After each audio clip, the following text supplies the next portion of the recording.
I will say that I believe Trump and his team did vet Elon Musk. I don't think that they just looked at a blank check from Elon Musk and say, hey, you the guy, you paid the right price.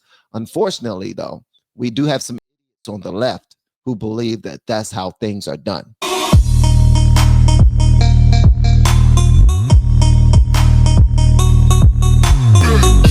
From Texas, Jasmine Crockett. She is the vice-ranking member on the House Oversight Committee and now a newly minted member of the DOGE subcommittee. Welcome, my friend. It's good to see you. Let's get to what you'll be doing serving on this committee. It's led by Congressman Marjorie Taylor Greene to provide oversight to DOGE's efforts. Do you know why they went after access to the federal government's payment system? I have. And realize, too, that these questions are set up to make Trump look bad. I'm not checking this out for that. Don't care about that. These people on MSNBC are trash. They are, because they don't even do what they claim that they want Trump to do. They want Trump to be fair, but they're not fair at all. All they want to do is set up a case against him. This is not what this is about. All right. I just want you to see what the other side are saying, because I'm certain that most of you don't go over there to see it for yourself. All right. All right. No idea, but I don't have any positive thoughts when it comes down to it. I appreciate that you played the clip of Jamie Raskin, and as you know, Congressman Raskin asked, why do you need access? Mm-hmm. I mean, here it is. I'm a wholly, fully elected member of Congress. I don't have that kind of access. So when you start talking about who should have access to literally the system that controls approximately $6 trillion of our dollars, I don't really understand, because the people that worked in those positions could only distribute money per the law. So why is it that the DOGE committee would have to have access? And that's not the place that you go to look for cuts. You look at our budget, which it is Congress that has the power of the purse. Mm-hmm. You look at our budget, you help the president come up with his proposed budget, and then the House and the Senate will decide what we send to his desk, and he gets to decide whether or not he signs it into law. He should not have access to this. And with people already having angst about Elon Musk and the things that he does as it relates to technology, this is not instilling anything more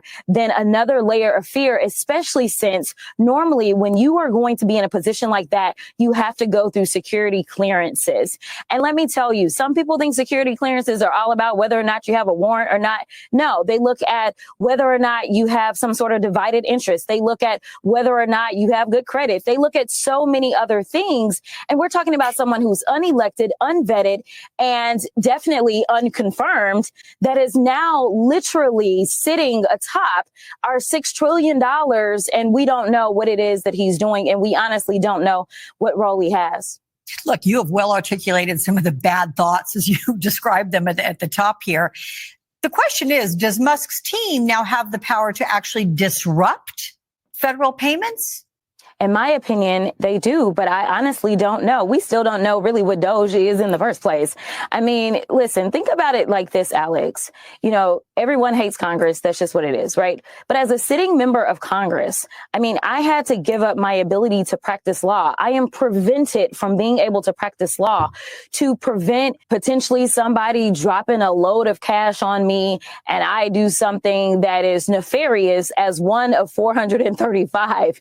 And now we're talking about a guy who literally gets government contracts from the United States and has not had to divest, has not had to, I mean, it is really awful. And I know right now people are asking whether or not their IRS refund checks are going to be affected. We don't know if this is more DEI. Are you going to say if it's somebody that's a person of color, then for some reason, whatever they paid in to the federal government, they're not allowed to get it back? Like, we don't know, but there is no reason. Okay, just so you know, again, if you're just now tuning into this, I am showing Jasmine Crockett, who is talking to someone on MSNBC about Elon Musk having access to Treasury records and many other things, but he hasn't been vetted the way that most government employees are vetted. When we have to fill out an SF-86, go through an investigation, I will say that I believe Trump and his team did vet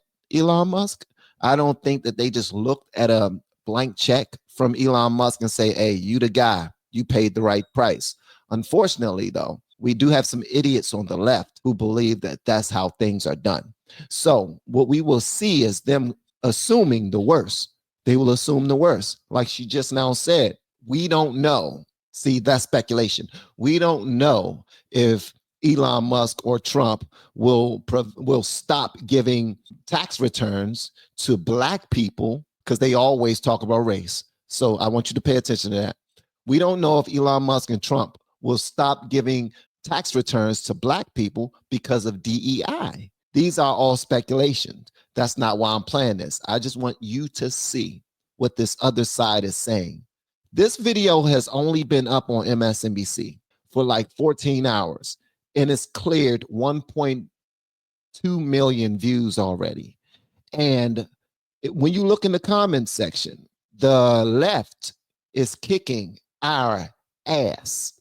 We have been helping people grow online. It has been absolutely amazing. We have helped many content creators get from zero to monetization in under 30 days. We even have a couple of these superstars who did it in 1 or 2 weeks. If you want to learn how to do YouTube, I don't care your age, I don't care what skills or talents you have, trust me, I can help you do it effortlessly. Just reach out to me with the word coach and we can get it done. One more thing, we have a YouTube course that I just now created. I'm extremely proud of, and a lot of people are getting so much from. Purchase that course and work with us. You can join our private Facebook group and our daily group calls, which is 3 to 5 days per week, and you can learn so much more than you've ever learned before. I can't wait to hear from you. Love you. Peace. Usually, when you look in the comments section of an MSNBC and CNN video that does extremely well, the right, like conservatives, are in the comments running that video up, just letting them know fact after fact after fact, just debunking everything that they say, making them look foolish.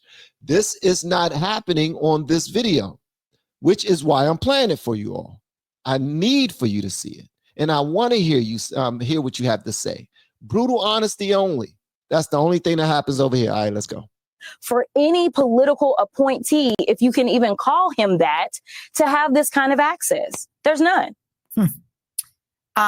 Let me move to the fact that you are also a member of the Judiciary Committee. And since Donald Trump took office, multiple top FBI officials and federal prosecutors who all worked on January 6 cases, they're out of a job. And now the DOJ wants names of those who worked on the Trump or January 6 investigations for possible firing. What do you make of this apparent cleansing? That's not important. What she make of it is that she don't like it. She's on the left. She don't have a problem with these 3-letter agencies attacking Trump. She don't care. So, but let's go and play it anyway. I'm just saying, because if they gave a damn, they would have listened to Trump when he was saying these people are unfair. They're unfairly going after me. They keep on calling me a criminal only because these 3-letter agencies went out of their way to make me a criminal. I wasn't a criminal until I decided to run as a Republican president.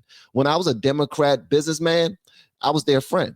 They wanted me to donate to them. They was inviting me to their parties. I was everywhere. I was on Oprah. I was on The View. Everybody loved me. But as soon as I decided to run as a Republican president, they hated me. Make that make sense. I wasn't no criminal then. I wasn't a criminal, but now I'm a criminal. And that's all they want to say about me. Okay. I mean, you just called it what it is. It's a cleansing. I mean, listen, when Democrats got out there and we said that our democracy was really at risk, people were like, oh, Democrats, you're out there, you're gaslighting. It's not our democracy. Well, he did say he'd be a dictator on day one. Oh, Democrats, it's just Trump. He just talks. Well, let me tell you something. He is doing more than talking. We talked about Project 2025. We talked about the consolidation of power. We talked about how he wanted to be a king. We talked about in a democratic republic, that is not what it is. We have some sort of checks and balances, and he is doing everything that he can to get rid of those checks and balances. The DOJ and the people that he's going after were simply doing their jobs. The problem is that Americans thought that it was okay to take a full-fledged criminal and make him the president of the United States, and then they want to act aghast when he does criminal things. Let me tell you, we have a thug in charge of the United States, and if we don't wake up, we may not have a United States, because right now he has only been successful in being a divider in chief. So when you hear this, And then you go and look at listen, when you hear this, and then you go and look at the comments section, they are spitting venom to their side, letting them know that the sky is falling and they are eating it up. They are loving every piece of it. All right? They are bringing it right back to yeah, you're absolutely right. He is dividing everybody. So that's where we are right now. That's where we are right now. I want all of the Republican people out there with all of the information, all of the great information that y'all know about tariffs and how well they will perform. I know things are looking a little grim right now, but I want to know I'm sure if I want to know, we're all the same, whether we're black, white, Asian, Hispanic, whatever, that other people want to know as well, how these tariffs would definitely work themselves out, how these relationships aren't as bad as they seem.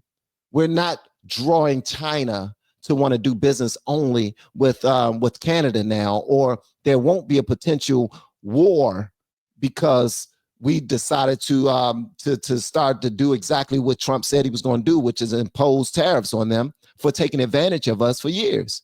He said that even on X, Trump put out a note saying that Canada has been taking advantage of us and subsidizing like hundreds of billions of dollars from the United States for years, and we've done nothing about it. Now it's time that we do something about it. Even on X, there was a bunch of people under that post that was going against Trump. And I'm like, where are the conservatives speaking up? Where is the positive news? Where are the economists who are on the right that can let these idiots know? Because I'm not an economist. I'm not an economist. So where are the economists on the right that can let these people know that we are doing the right thing? This is still on MSNBC. Feel free to go over there and drop all the facts that y'all want. I want y'all to do that. That's the reason why I showed it to you.